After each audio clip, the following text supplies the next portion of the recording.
I'm Neal Crawford with the City of Radcliff. I'm consultant Radcliff engineer. I'm going to talk about our Fee In-Lieu program. The Fee In-Lieu was created in 2010 along with our stormwater, and then it was adopted in 2011.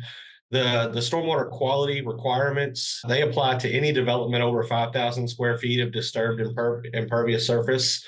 And this is just a little excerpt from the ordinance that talks about, shall be built and maintained to treat, filter, flocculate, infiltrate, screen, evapotranspire, harvest, and reuse or otherwise manage the stormwater quality for the 80th percentile, which in Radcliff we use the 3/4 inch storm event. So for the Fee In-Lieu program, our previous city engineer, Toby Spalding, did a lot of background research and calculations to come up with this, but it's pretty simple application, and it's based on the amount of added impervious surface for the development. Included in the fee, there's a formula for calculating the anticipated construction cost of the BMP, and then also the land value that BMP utilizes.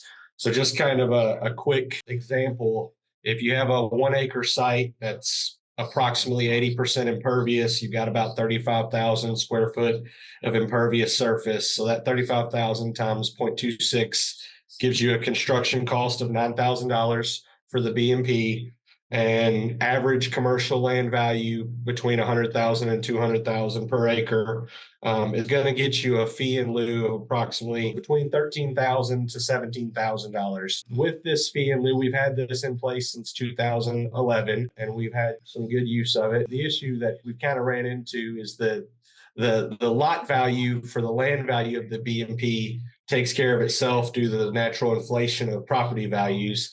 However, the construction cost of the BMP is really set with this fee, and it hasn't been adjusted since. So as material costs and labor costs increase, there's been discussions about, is it still appropriate, or when would we need to look at it again? But then also on there, we've provided the link to the Fee In-Lieu application as well. So some account history, the economics of it. We opened the bank account, or we created it in 2010 when we set our program up. We had our first deposit in 2011.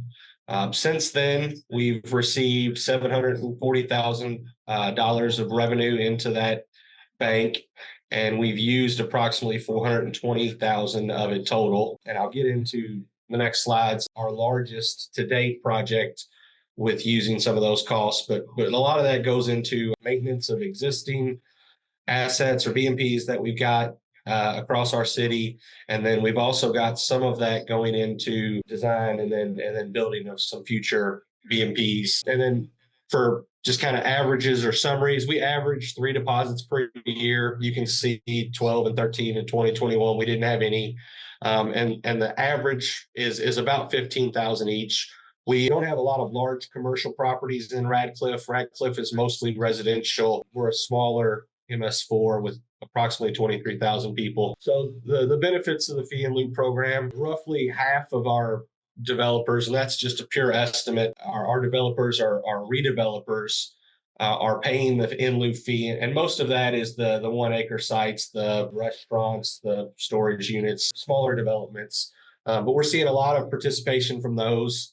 In our residential development side for the subdivisions and the multifamily, we're not seeing many people paying in. But what's shown on the screen here, this is a rendering of the city-owned property, the city hall.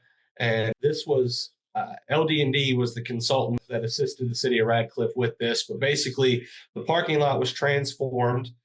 We used in-lieu storm fees, 182,000 from the city's in-lieu account. And we used this to kind of do multi-different GMPs. We did some pervious pavers. We did some pervious concrete. We did pave drain. And you can kind of see those in this image as the different colored parking spots. And then those would contribute to either an infiltration trench or a rain garden and a bioswale. And we diverted everything downstream to one end where we have a focal point system. So there was a lot of different systems that were put into play here, which allowed us to educate the community and then also kind of up close and personal track the performance of each of those different types of systems. They've been in for several years now. and everything is still working pretty well. We don't have a lot of issues with it. It's been a successful project. So I think this is my last actual slide, but for some of the other projects that we've done with the in lieu fees, we've got a project, the stormwater runoff for a decent portion of the western part of the community drains to Vine Grove by North Hardin High School. And there is significant scour of the stream downstream going through Vine Grove. And a lot of that is the undetained residential and school properties on Radcliff that drain through that. So we're working on a project with Vine Grove, with the high school, and with the city of Radcliff to slow that water down. And on the Radcliff side, we're doing basins and then some water quality forebays to try and also remove a lot of that sediment and water quality issues. So that way, not only will we slow the water down before it gets to Vine Grove, but it'll be cleaner as well. And then on the downstream side, Vine Grove is looking to restore their channel and get that back to a more natural condition.